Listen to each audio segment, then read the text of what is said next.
جی السلام علیکم۔ آج کے دن تین اہم موضوعات پہ بات کرنی ہے۔ سب سے پہلے تو جو اس وقت سلسلہ چل رہا ہے حکومت کا، فوج اور آئی ایس آئی اور نون لیگ مل کے جو آئین کا چہرہ بگاڑنے اور عدلیہ کے ادارے پہ مکمل کنٹرول حاصل کرنے کے لیے جو اس وقت دھینگا مشتی جاری ہے، اس حوالے سے آج کے دن پہلے بہت مرتبہ بات ہو چکی۔ آج کے دن صرف یہ بات ہوگی کہ نون لیگ کا اصل موقف کیا ہے۔ نون لیگ کا جو پیچھے برین بیٹھا کام کر رہا ہے، ان کے ذہن میں دلیل کیا ہے اس سارے معاملے کی، آپ کے سامنے ان کا موقف رکھیں گے۔ دوسرا موضوع، وزیر اعظم شہباز شریف امریکہ میں ہیں، نیو یارک میں ہیں، یونائٹڈ نیشن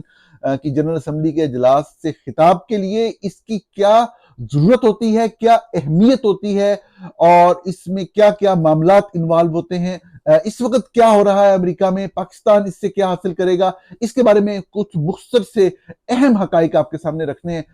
اور سب سے اہم موضوع آج کا،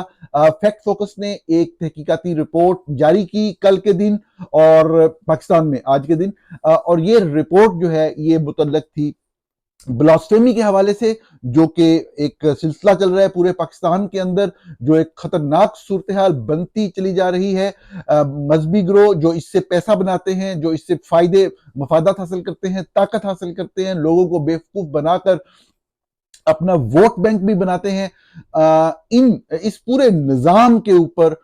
جو اس کے آگے سے جو کانسیکوینسز، جو نتائج اب آنا شروع ہو رہے ہیں اور جو اہم واقعات ہوئے، اس کے اوپر آپ سے کچھ ڈسکشن کرنی ہے۔ بلکہ اسی تیسری موضوع سے بات شروع کرتے ہیں فیکٹ فوکس کی آج کی رپورٹ کے حوالے سے۔ سب سے پہلے فیکٹ فوکس نے چند ویکس پہلے ایک رپورٹ جاری کی جس میں یہ بتایا گیا کہ پاکستان بھر میں جو بلاسفیمی کے کیسز رجسٹر ہوتے تھے، ان میں پچھلے 3 سالوں میں ایک خطرناک حد تک اضافہ ہوا، اور ان کیسز کی بنیاد زیادہ تر ڈیجیٹل ڈیوائسز کے استعمال، یعنی کہ فیس بک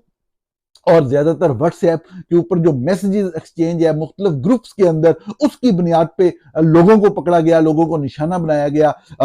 سلسلہ وہی تھا جو پہلے بھی بہت ہی کم ایک انٹینسٹی سے ہوتا تھا، کہ کبھی بھی آپ نے کسی سے سکور سیٹل کرنا ہو، کسی سے آپ کی دشمنی ہو جائے، کسی سے پیسے کا لین دین ہو، کسی سے رشتہ دینے یا رشتہ نہ دینے کے اوپر کوئی معاملہ ہو،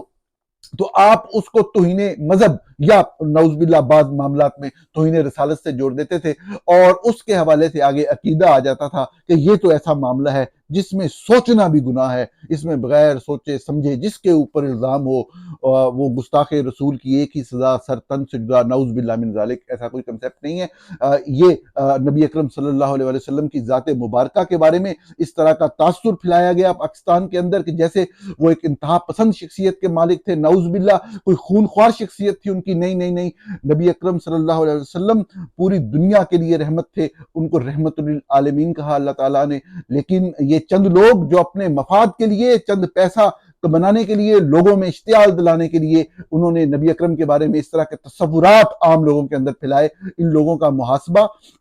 کیسے ہوگا، اس کے اوپر چند چیزیں آپ سے شیئر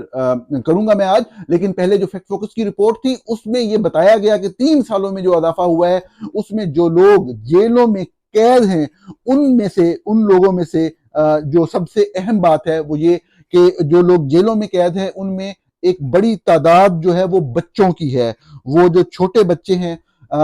جو اپنے ٹین ایج میں یا اپنی 20s میں یا ارلی 30s میں ہیں، تقریباً 400 رپورٹ کیا فیکٹ فوکس نے۔ یہ منیمم نمبر تھا، یہ کم سے کم ثابت شدہ نمبر تھا جو پاکستان کی مختلف جیلوں میں نوجوان بچے توہین رسالت کا جو ہے وہ کیسز جو ہے وہ سامنا کر رہے ہیں۔ اس رپورٹ میں آپ کو یہ بتایا گیا کہ پھنسانے کا طریقہ کار کیا تھا، کہ عمومی طور پہ گروپس کے اندر جب گفتگو شروع ہوتی تھی تو بعض لوگ لڑکی بن کے لڑکوں سے بات کرتے تھے۔ یہ بڑا عام سا معاملہ ہے، آپ اس بات کو سمجھ رہے ہوں گے کہ عمومی طور پہ نوجوانی کی عمر میں کوئی بھی نوجوان جو ہے وہ مائل ہو جاتا ہے اپوزٹ سیکس کی طرف، ضروری نہیں لڑکا ہو، چاہے وہ لڑکی ہو چاہے لڑکا ہو، تو وہ اس کو اس گفتگو میں انگیج کیا جاتا تھا، دوستی لگائی جاتی تھی۔ اور بیسیکلی ایک ایف آئی اے کا سائبر کرائم ونگ جو ہے اس نے ایک اپنا ہدف بنایا ہوا تھا کہ 1 مہینے کے اندر اتنے کیسز رجسٹر کرنے ہیں۔ پتہ نہیں وہ کس کو رپورٹ دے رہے تھے اس حوالے سے۔ تو ہوتا یہ تھا کہ یہ جو نیٹ ورک تھا یہ باقاعدہ ایک بزنس کی صورت اختیار کر گیا، جس کو خود حکومت پنجاب کی ایک رپورٹ میں بلاسفیمی بزنس گروپ کہا گیا۔ اس گروپ کا کام کام یہ تھا کہ وہ جو کمیونیکیشن ہوتی تھی گروپس میں لڑکے اور لڑکی کے درمیان، اس کو آگے بڑھایا اس طریقے سے جاتا تھا کہ یکدم ایک لڑکی کے نمبر سے کسی لڑکے کے نمبر پہ فرض کریں بہت ہی توہین امیز مواد، بلکہ میں آپ کو کھل کے بتا دیتا ہوں کہ کوئی ننگی لڑکی کی تصویر ہو تو اس کے جسم کے اوپر کسی مذہبی ہستی، مطلب اسلام سے ریلیٹڈ، جو اسلام میں قابل احترام خواتین کا نام بھی آتا ہے، تو آپ ان میں سے کسی خاتون کا نام لکھ دیں جو اسلامی مذہبی طور پہ بہت ہی معتبر نام ہے، تو وہ مطلب ہے کہ اس طرح کی چیزیں، اس طرح کی توہین امیز چیزیں تو وہ کسی لڑکے کے نمبر پہ موصول ہوئی، تو وہ لڑکا آگے سے ناراض ہوا بھیجنے والے سے کہ آپ نے مجھے کیا بھیجا ہے۔ یہ میں آپ کو ایک مثال دے رہا ہوں، اس طرح کے بیسیوں ٹریپنگ کے طریقہ کار ہیں جو میں آپ کے سامنے ایکسپلین کر سکتا ہوں۔ کہ ایک طریقہ کار یہ تھا کہ وہ بھیجتی لڑکا دیکھتا تو وہ کہتا یہ آپ نے مجھے کیا بھیجا ہے، وہ آگے سے سوال کرتی لڑکی کہ میں نے کیا بھیجا۔ اب لڑکی سے مراد کوئی لڑکی بن کے بات کر رہا ہے یا لڑکی بات کر رہی ہے، تو وہ آگے سے کہتا کہ جی مجھے بہت ہی قابل اعتراض اور بڑی گندی چیز اور بڑی غلیظ چیز آئی، آپ نے یہ حرکت کیسے کی، آپ نے یہ کیسے کیا، آپ نے تو کبھی اس طرح کی بات نہیں کی۔ وہ لڑکی آگے سے کہتی کہ بھائی میں نے تمہیں کچھ نہیں بھیجا، آپ کو غلط فہمی ہوئی ہے۔ یہ ڈبیٹ تھوڑی دیر چلتی، یکدم نہیں بند ہوتی، چلتی، اور بعد میں لڑکی کی طرف سے پیغام آتا اچھا آپ مجھے دکھائیں میں نے کیا بھیجا ہے، آپ مجھے بھیجیں جو آپ کہہ رہے ہیں میں نے بھیجا، میں آپ کو کہہ رہی ہوں میں نے نہیں بھیجا، آپ کہے چلے جا رہے ہیں کہ میں نے بھیجا ہے تو آپ بھیجیں۔ اب لڑکا وہ جو تصویر ہے وہ واپس بھیجتا ہے لڑکی کو، جیسے ہی وہ لڑکی کو بھیجتا ہے تو اس کا نمبر بلاک ہو جاتا ہے، لڑکے کا رابطہ ختم ہو جاتا ہے، اور پھر چند دن بعد F I A cyber crime wing کی ٹیم جو ہے وہ یا اس کے گھر پہ ریڈ کرتی ہے یا پھر کسی ایک مزید ٹریپ کے ذریعے اس کو کسی جگہ پہ بلا کے گرفتار کیا جاتا ہے لڑکے کو۔ یہ بہت سارے ٹریپ کے طریقہ کار میں سے ایک ٹریپ کا طریقہ کار تھا۔ یہ صاف ظاہر ہے کہ ایک پورا گروپ، میں نے بتایا راؤ عبد الرحیم نام کے ایک وکیل ہے جو کہ پچھلے تقریباً آپ کہہ لیں کہ 12-13 سال سے اسلام آباد میں سرگرم عمل ہیں،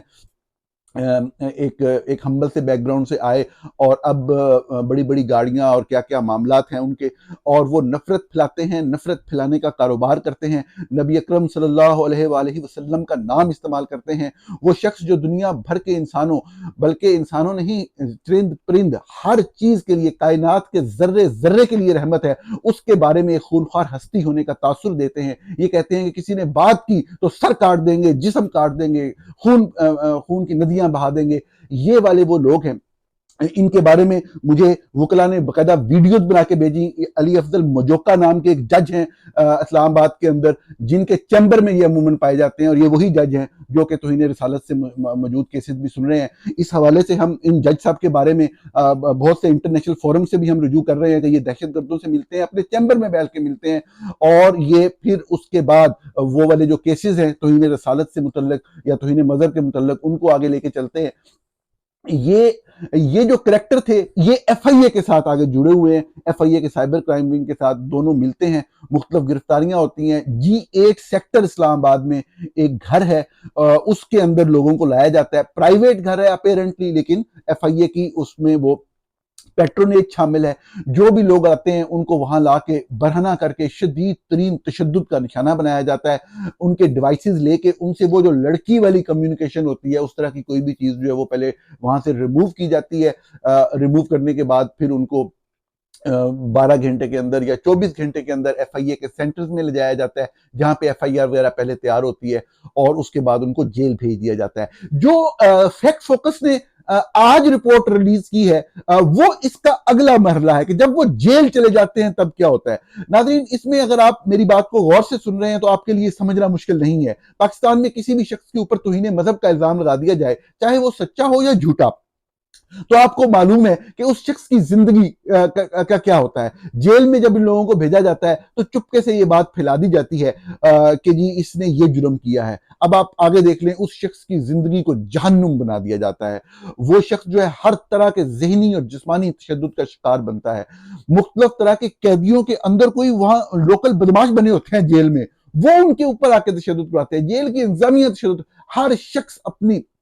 اپنی کوئی ایک نفس کی یا اپنی کوئی تسکین کر رہا ہوتا ہے اپنے اندر کی کسی چیز کی، کسی لذت کی، اور وہ ان لوگوں کو شدید ترین تشدد کا نشانہ بناتا ہے۔ ان کو خام خواہ مسائل میں پھنسایا جاتا ہے، وہ ایسی بدترین زندگی گزارتے ہیں جیل میں۔ اب یہ ذہن میں رکھیے گا کہ یہ ملزم ہوتے ہیں، ان کے اوپر صرف الزام لگا ہوتا ہے، کچھ ثابت نہیں ہوا ہوتا۔ اب اگر ان کے زیر استعمال کسی ڈیوائس میں کوئی غلط چیز ہوئی بھی ہے تو اس کے بہت سارے اینگل، بہت سارے زاویے ہو سکتے ہیں، ان سے کوئی غلطی سرزد ہو سکتی ہے، لیکن کیا نبی اکرم صلی اللہ علیہ وسلم کے نام سے اس طرح نوجوان بچوں کو سینکڑوں کی تعداد کے اندر اس طرح سے اس چیز کا نشانہ بنایا جا سکتا ہے؟ تو آج کی رپورٹ میں یہ انکشاف کیا گیا، 5 کیسز کو ڈاکومنٹ کیا گیا ہے پچھلے چند مہینوں کے اندر، پچھلے 1-2 سال کے اندر کس طریقے سے ان لوگوں کو مارا گیا، تشدد جو کیا جاتا ہے، اس کے نتیجے میں اموات واقع ہوئی۔ سب سے اہم واقعہ جو ہم نے ذکر کیا وہ ایک لاہور کی بیٹی، لاہور کی لڑکی، تقریباً 22 سال عمر تھی اس کی اس واقعے میں، ایک شہاب ہے محمد عرفان جو کہ اسی بلاسفیمی بزنس گروپ کے ممبر ہیں، ان کے تمام پروفائل سے 100% ثابت ہوتا ہے کہ وہ ایک دہشت گرد ہیں، وہ ایک مذہبی دہشت گرد ہیں۔ ان صاحب کی طرف سے ایف آئی آر جو درج ہوئی ہیں، ان ایف آئی آر کی وجہ سے کوئی 15 لوگ جیلوں میں ہیں، مطلب جن لوگوں نے ٹھیکہ اٹھایا ہوا ہے کہ توہین کے حوالے سے وہ لوگوں کو پہلے پھنساتے ہیں اور پھر کمپلینٹنٹ بن جاتے ہیں، یہ ان صاحبوں میں سے ایک کردار ہے۔ ان کی مکمل قوائف، مکمل ڈیٹیل جو ہے فیکٹ فوکس اور حقائق نے آج جاری کی ہیں۔ یہ صاحب ان کی ایف آئی آر تھی، اس میں فاطمہ کا نام نہیں تھا، ایف آئی اے نے بعد میں تفتیش کی، جس گروپ کا ذکر ہو رہا تھا اس کا کوئی سرا جو فاطمہ تک پہنچا، فاطمہ کے موبائل تک پہنچا، ان کے گھر والوں کو کسی قسم کی اس طرح کی چیز کا علم نہیں تھا۔ وہ ایک نارمل لاہور کی لڑکی تھی، اس نے اپنا ہائی سکول مکمل کیا، وہ علامہ اقبال اوپن یونیورسٹی سے انٹرمیڈیٹ کر رہی تھی، ساتھ میں کسی اکیڈمی میں قرآن پاک تفسیر کے ساتھ پڑھنے کے لیے اس کی روٹین میں سے ایک چیز یہ تھی، اور بالکل ایک عام آپ کہہ لیں کہ ایک لڑکی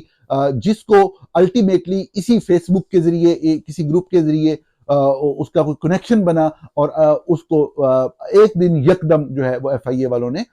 ریڈ کیا اور اس کو گرفتار کر لیا۔ آپ یہ دیکھیں کہ میڈیا جو ہے اس میں غیر حساسیت کتنی زیادہ ہے، کہ جب ہم نے دیکھا کہ یہ جب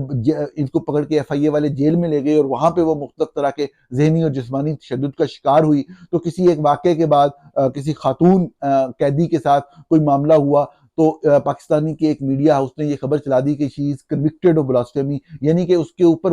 توہین رسالت کا جرم ثابت ہو چکا ہے۔ یہ خبر چھپی پاکستان کے ایک اخبار کے اندر۔ بہت افسوس ہوتا ہے اس طرح کے رویے پہ، یقینی طور پہ رپورٹر کی غلطی ہوگی، میں تو یہی کہوں گا، غلطی انسان سے ہو جاتی ہے، لیکن جب بھی اس طرح کی غلطی ہو اس کی تصحیح ضرور کر دینی چاہیے۔ اس خبر کے چھپنے کے بعد اس کے لیے حالات مزید اتنے زیادہ خراب ہو گئے کہ وہ کہانیاں سن کے انسان کا دل دہل جاتا ہے کہ جس طرح کا رویہ اس خبر چھپنے کے بعد جیل کے اندر فاطمہ کے ساتھ رکھا گیا۔ اگلے چند ماہ کے اندر ہی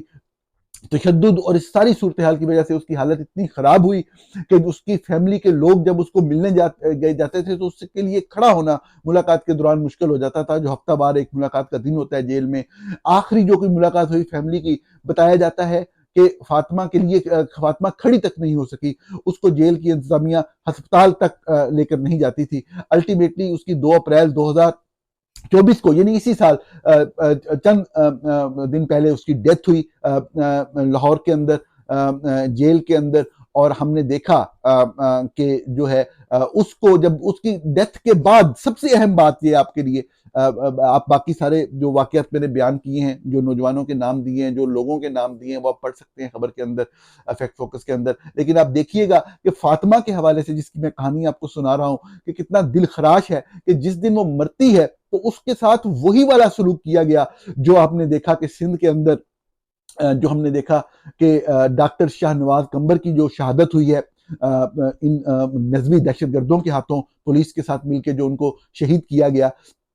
حالانکہ جو الزام ان پہ لگا کہ انہوں نے بھی توہین مذہب کا کوئی الزام لگا، تو انہوں نے ویڈیو ریکارڈ کر کے یہ کہا کہ یہ سب غلط بات ہے، میرا اس اکاؤنٹ سے کوئی تعلق نہیں ہے۔ اس کے باوجود دیکھیں وہ ان کو پکڑا جاتا ہے اور ان کو گرفتار کر کے مارا جاتا ہے۔ آج کے دن تک ان کے قتل کی ایف آئی آر درج نہیں ہوئی۔ یہ دیکھیں پاکستان پیپلز پارٹی کی حکومت ہے سندھ کے اندر، وفاقی حکومت کا بھی اس میں یقینی طور پہ کردار بنتا ہے۔ اگر کوئی ضمیر جاگے کسی ادارے کے اندر سے، اداروں کا یہ کردار بنتا ہے، لیکن وہ نہیں ہوئی۔ لیکن جو میں آپ کا اشارہ کرنا چاہ رہا ہوں کہ اس کے بعد ایک خبر چلائی گئی کمبر کوٹ کے اندر کہ یہ جو فیملی ہے ڈاکٹر صاحب کی، وہ لاش لینے سے انکاری ہے۔ یہ باتیں چلی، آپ نے یقیناً دیکھی، بہت بڑی کوریج ہوئی میڈیا کی اس حوالے سے بھی۔ میڈیا کے ان لوگوں کو اپنے آپ کے ساتھ کچھ کر لینا چاہیے جس طرح کے جو بعد کے واقعات ہوئے اور وہ بات غلط ثابت ہوئی، اور اس کی فیملی سامنے آ کے اس کی بیٹی، بیچاری نوجوان بیٹی جو ہے وہ آسمان کی طرف دیکھ کے روتی ہے تو انسان کا کلیجہ باہر کو آتا ہے کہ کس طریقے سے اس کے عظیم باپ کو، ایک عظیم ڈاکٹر کو شہید کیا گیا، پاکستان کے عظیم فرزند کو شہید کیا گیا۔ تو ناظرین، فاطمہ کی کہانی کے اندر بھی بالکل یہی ہوا کہ جب جیل اتھارٹیز نے ایف آئی اے کے ساتھ مل کے اس کو قتل کر دیا، اور جو اس کی ڈیڈ باڈی جو ہے جب وہ پہنچائی گئی جناح اسپتال لاہور میں، تو اس کی فیملی کو لیٹ انفارم کیا گیا، لیکن میڈیا کو پہلے انفارم کر دیا گیا۔ سما نیوز نے، میں نے لکھا ہے اور میں اس حوالے سے ذمہ داری لینے کو تیار ہوں، اگر سما نیوز مجھے پاکستان کی، دنیا بھر کی کسی عدالت میں، پاکستان کی عدالت میں ان کی بدنیتی پہ مبنی اس رپورٹنگ کو مکمل شواہد کے ساتھ ثابت کروں گا کہ کس طریقے سے انہوں نے یہ تاثر دیا کہ جی اس کی فیملی تو لاش لینے تک نہیں آئی۔ یہ نہیں لکھا، یہ نہیں بتایا لوگوں کو کہ یہ بچی جو ہے، چھوٹی بچی، یہ توہین مذہب کے ایک مقدمے کے اندر جیل کے اندر بند تھی، تاکہ لوگوں کی ہمدردیاں نہ ہوں کہ یار یہ بچی، اس نے کیا توہین مذہب کرنی ہے۔ لیکن انہوں نے کہا جی کوئی ایسا واقعہ ہو گیا ہے، بچی مر گئی ہے مسٹیریس سرکمسٹانسز میں، جیل اتھارٹیز جو ہیں کاز آف ڈیتھ ڈٹرمن کرنے سے جو ہے نا وہ قاصر ہیں، اور جو ہے وہ بچی کی لاش لینے کوئی نہیں آیا۔ اس کی فیملی کہتی ہے، اس کی فیملی کے بارے میں جو لوگ تھے رابطے میں وہ بتاتے ہیں، جو باقاعدہ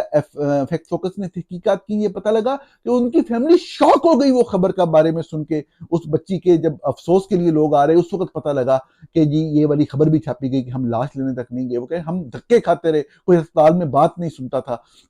اتنا غیر ان کوآپریٹو، نان کوآپریٹو بیہیویئر تھا مختلف ہاسپٹل میں، اور اس ہاسپٹل میں خصوصی طور پہ جہاں پہ لاش تھی۔ الٹیمیٹلی انہوں نے بڑی محنت اور بڑی کوشش کے بعد ڈیڈ باڈی حاصل کی اس نوجوان بچی کی، اور اس کی جنازہ ہوا، تدفین ہوئی اور سارے معاملات ہوئے۔ تو یہ جو مذہبی دہشت گرد ہیں یہ ہمارے گلے تک آ رہے ہیں، یہ پاکستانی معاشرے کو تباہ کر رہے ہیں۔ ہمارے اداروں نے، پاکستان فوج نے اور آئی ایس آئی نے اپنے چند وقتی مقاصد حاصل کرنے کے لیے ان جماعتوں کو پیدا کیا۔ دیکھیں، میں فوج کے اوپر مسلسل تنقید کرتا ہوں، فوج کی طالبان سے لڑائی ہے، کیا کبھی میں نے طالبان کے حق میں بات کی آپ کے سامنے؟ ہم ان کو پہلے دن سے کہتے آ رہے ہیں کہ یہ انسانیت کے قاتل ہیں، طالبان یہ دہشت گرد ہیں۔ الٹیمیٹلی فوج کو ان کے مخالف ہو کے ان سے لڑنا پڑا۔ جو پاکستان کے دشمن ہیں، جو پاکستان کو ختم کرنا چاہتے ہیں، ہم سب لوگ ان کے خلاف ہیں۔ اگر فوج ان کے خلاف لڑتی ہے تو ہم فوج کے ساتھ کھڑے ہوتے ہیں، لیکن یہ چیز بھی آج ہی کے دن بتا رہا ہوں کہ آپ نے طالبان کریٹ کر کے جو غلطی کی تھی، اس سے بڑی غلطی جو ہے آپ نے پنجاب میں یہ والے طالبان جو تحریک لبیک کے طالبان ہیں ان کو کریٹ کر کے کی۔ ان کا زہر ملک بھر میں پھیلتا چلا جا رہا ہے۔ آج بھی وقت ہے کہ ان لوگوں کو ختم کیجئے، ان لوگوں کے اوپر فوکس کیجئے۔ یہ جو مذہب کے اوپر، مذہب کے حوالے سے الزام لگا کے قتل و غارت کا سلسلہ ہے، یہ رکے گا نہیں۔ اس کی لپیٹ میں بڑے بڑے لوگ آئیں گے، بجائے آگے آنے والے واقعات کا انتظار کریں۔ میں اپنے تمام حکومت وقت تو اس وقت موجود نہیں، غیر فعال ہے، جو جتنے بھی ادارے ہیں، میں ان لوگوں سے بالکل یہ التماس کرتا ہوں کہ بالکل سامنے آئیں، سامنے آ کر ان لوگوں کے اوپر قابو پانے کی کوشش کریں۔ نئے واقعات کا انتظار نہ کریں، جو واقعات ہو چکے ہیں ان میں کوشش کریں کہ پارلیمنٹ کو ریکویسٹ کریں کہ یہ جو بچے اندر ہیں اس طرح کی قانون سازی ہو کہ ان میں سے جو لوگ اپنے فعل سے منکر ہیں ان کو چھوڑا جائے۔ شعور پھیلائیں کہ اس طرح کے ٹریپس میں نہ آئیں، پاکستان کو آگے لے کے چلیں، ایک ایک بندے کو طریقے لباس کے دہشت گرد جو ہیں ان کو ڈھونڈیں، ان کو ختم کریں، ایلیمینیٹ کریں۔ دہشت گردی انسانیت کے وجود کے لیے خطرہ ہے۔ میں عام لوگوں سے ریکویسٹ کروں گا کہ اپنے گلی محلوں میں اس دہشت گرد تنظیم سے وابستہ جو لوگ ہیں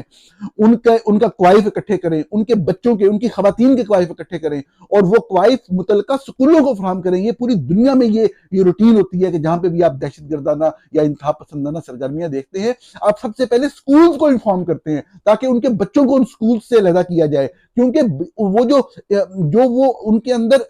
آپ کہیں انجیکٹ کی گئی ہے جو دہشت گردانہ سوچ، وہ جا کے مزید بچوں میں پھیلائیں گے اور پورا معاشرہ ایک ناسور بن جائے گا۔ ہمیں اپنے معاشرے کو بچانا ہے، اپنے ملک کو بچانا ہے، تو ہمیں یہ کرنا ہوگا۔ ان لوگوں کو علیحدہ کریں، ان لوگوں کو ایلیمینیٹ کرنا شروع کریں۔ یہ دہشت گردی پاکستان کو طالبان سے بھی زیادہ نقصان پہنچائے گی اور آپ کسی کو دکھانے کے قابل نہیں رہیں گے۔ اب وقت گزر گیا اور اس کے بعد اگر ایکٹ کیا تو ہمیں روزانہ کی بنیاد پہ اپنے ہی بچوں کے مرنے کی خبریں اس طرح کے گھٹیا الزامات کے اوپر ملیں گی۔ آگے چلتے ہیں ناظرین، دوسرا موضوع میں نے آپ کو عرض کیا کہ اس وقت شہباز شریف امریکہ میں ہیں، نیو یارک میں ہیں اقوام متحدہ کی جنرل اسمبلی کے سالانہ اجلاس کے لیے. میں آپ کو بتاؤں اکثریت جو دنیا کے ملکوں کی ہے وہ جنرل اسمبلی کے اجلاس میں سربراہ مملکت یا سربراہ حکومت نہیں آتے. کوئی خاص موقع ہو, کوئی بہت اہم بات اس ملک کی طرف سے کی جانی ہو تو پھر سربراہ مملکت آتے ہیں. ادروائز اس ملک کے ریپرزینٹیٹیو, وزیر خارجہ یا سیکرٹری خارجہ یا جو بھی شخص جو ہے متعلقہ موضوع جو بھی اس وقت ہو اس کے حوالے سے بولنے والے جو ایکسپرٹ ہیں وہ آ کے ہم بول دیتے ہیں اور اس سے کوئی فرق نہیں پڑتا. اہم چیز ہو اس ملک کے حوالے سے, پاکستان کے حوالے سے انٹرنیشنل سطح کے اوپر کوئی خاص چیز ہو رہی ہو, کوئی انٹرنیشنل وار کی طرف بات جا رہی ہو تو پھر اس صورت میں یہ چیز کی جاتی ہے. ہم اپنے ہمسایہ ملک کو دیکھ لیں, اس سال اگرچہ مودی صاحب اس مرتبہ آ رہے ہیں